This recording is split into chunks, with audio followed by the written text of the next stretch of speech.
Sebelum melanjutkan, jangan lupa subscribe dulu. Terima kasih. Bab 180 Pertemuan. Minta bantuan dengan serangga simbiotik. Dan Jiu tersenyum dingin. Mengabaikan para pembunuh bertopeng ungu, dia berbalik ke arah Jian Wushuang. Tuan Wushaung, Tuan Yang, dan Nona Surou, para pembunuh menara bulu darah ini pasti akan dihentikan oleh orang-orangku. Sekarang kalian bertiga, ikutlah denganku untuk mencari siapa yang ingin kalian selamatkan, kata Dan Jiu sambil tersenyum. Terima kasih banyak, kata Jian Wushuang penuh rasa terima kasih. Sama-sama. Kami hanya mengikuti perintah, kata Dan Jiu sambil tersenyum. Kemudian, dia berjalan menuju pedalaman Sekte Sembilan Kaisar bersama dengan Jian Wushuang dan yang lainnya.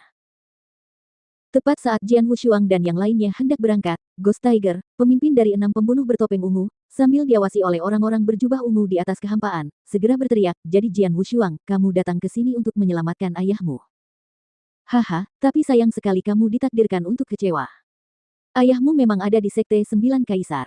Sayangnya, kamu tidak akan bisa menyelamatkannya. Kau tidak bisa menyelamatkannya. Kau ditakdirkan untuk kembali tanpa apapun. Haha. Tawa Ghost Tiger bergema di seluruh Sekte Sembilan Kaisar dan Jian Wushuang pergi dengan berat hati. Namun, dia tidak menyerah dan malah mulai mencari di Sekte Sembilan Kaisar. Para pemimpin alam kekosongan Yin dari Sekte Sembilan Kaisar dihajar habis-habisan atau dibunuh. Bahkan mereka yang berasal dari Menara Bulu Darah kini dikepung oleh 8 orang berjubah ungu dan tidak sebanding dengan Jian Wushuang. Tidak seorang pun di Sekte Sembilan Kaisar yang dapat menghentikannya. Bagaimanapun, Sekte Sembilan Kaisar adalah salah satu yang paling berlimpah. Akan memakan banyak waktu untuk mencari loteng halaman satu persatu dan mungkin ada beberapa ruang rahasia, pikir Jian Wushuang dengan mata dingin. Tuan Dan Jiu, bisakah saya meminta bantuan Anda untuk menangkap salah satu pejabat Sekte Sembilan Kaisar ini? Kata Jian Wushuang. Sama-sama, jawab Dan Jiu sambil tersenyum sambil mengalihkan pandangannya ke samping. Yah, ada satu di sana. Pria yang menarik perhatian Dan Jiu adalah Ma Qinghai, yang baru saja tiba di medan perang, dan sedang berjuang melawan utusan naga emas. Wus. Dan Jiu dikelilingi oleh cahaya ungu dan dipanggil di depan Ma Qinghai. Apaan nih? Bahkan sebelum dia bisa bereaksi, Dan Jiu menamparkan Ma Qinghai yang terkejut. Kekuatan yang luar biasa jatuh ke tubuh Ma Qinghai, dan dia terbanting ke tanah seperti lalat. Tanah telah terkoyak, meninggalkan lubang besar. Ma Qinghai berjuang keras untuk bangkit dari lubang, terutama dengan kaki yang menginjak dadanya. Dengan tatapan penuh tekad di mata Jian Wushuang, dia menatap Ma Qinghai dengan dingin. Katakan padaku, di mana ayahku? Jian Wushuang berkata dengan nada rendah dan serius. Ayahmu, jawab Ma Qinghai, sedikit terkejut. Ayahku adalah Jian Nantian, kata Jian Wushuang. Ia dikurung di Sekte Sembilan Kaisar. Kau adalah pejabat tinggi alam kekosongan Yin di Sekte Sembilan Kaisar, salah satu dari sedikit yang teratas. Kau pasti tahu di mana ia berada. Katakan yang sebenarnya. Mungkin, aku masih bisa membuatmu tetap hidup, atau...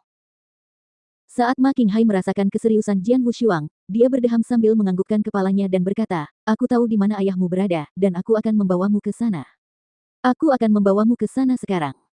Pimpin jalan. Jian Wushuang mengangkat kakinya, mempersilakan Ma Qinghai berdiri. Kemudian Ma Qinghai memimpin jalan di depan.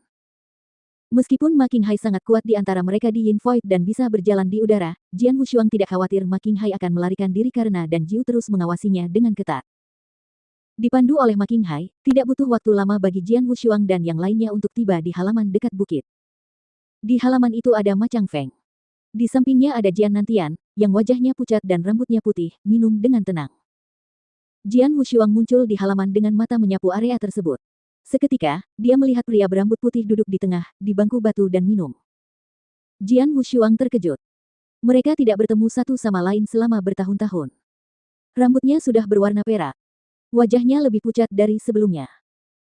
Namun, Jian Wushuang masih bisa mengenali bahwa pria berambut putih itu adalah Jian Nantian, ayahnya yang bermartabat yang membesarkannya.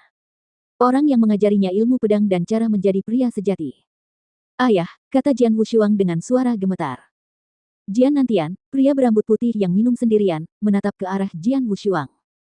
Cahaya pengenalan melintas di matanya, tetapi segera tenang seperti genangan air yang tergenang. Kamu di sini, kata Jian Nantian dengan tenang, kemarilah untuk duduk. Jian Wushuang menarik napas dalam-dalam dan duduk di bangku batu di depan Jian Nantian. Melihat Jian Nantian lebih dekat, dia terkejut.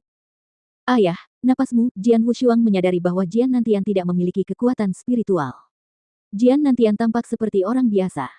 Hanya mereka yang dantiannya telah hancur dan kekuatan spiritualnya telah diambil yang tampak seperti ini. Haha, tidak ada yang serius.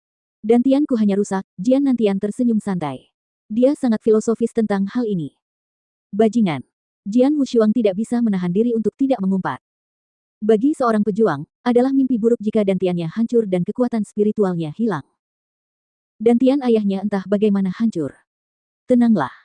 Meskipun dantianku hancur dan kekuatan spiritualku hilang, masih ada cara lain untuk bertahan hidup, Jian Nantian masih tersenyum. Dia kemudian mengambil sebotol anggur dan berkata, minumlah bersamaku. Jian Nantian menyerahkan kendi anggur kepada Jian Wushuang. Tanpa ragu, Jian Wushuang meneguk anggur itu. Tidak buruk. Meskipun tidak bertemu denganmu selama 7 tahun, kamu sudah dewasa. Sambil minum seteguk lagi, Jian Nantian melanjutkan, kudengar kamu sekarang menduduki peringkat pertama di daftar naga bumi. Ya, Jian Wushuang mengangguk. Apakah jiwa pedangmu sudah sepenuhnya terbangun? Tanya Jian Nantian. Ya, Jian Wushuang mengangguk lagi. Tanah leluhur, apakah kamu pernah ke sana? Jian Nantian bertanya dengan tenang. Saya menghabiskan 2 tahun di makam pedang tanah leluhur. Sayangnya, saya tidak cukup kuat untuk menerima ujian di sana, jawab Jian Wushuang. Itu hal yang wajar. Umumnya, mereka yang telah mencapai alam kekosongan Yin memenuhi syarat untuk menerima ujian di tanah leluhur. Aku dapat menerima ujian hanya dengan pemenuhan alam pil emas karena aku jauh lebih kuat daripada yang lain di tingkat yang sama, kata Jian Nantian. Jian Wushuang mengerti apa yang dia maksud. Ngomong-ngomong, ayah, aku sempat bertemu dengan bibi yang lebih muda, kata Jian Wushuang. Wu Yue. Jian Nantian menoleh, aku melihatnya 3 tahun lalu. Bagaimana keadaannya? Dia sudah meninggal, jawab Jian Wushuang.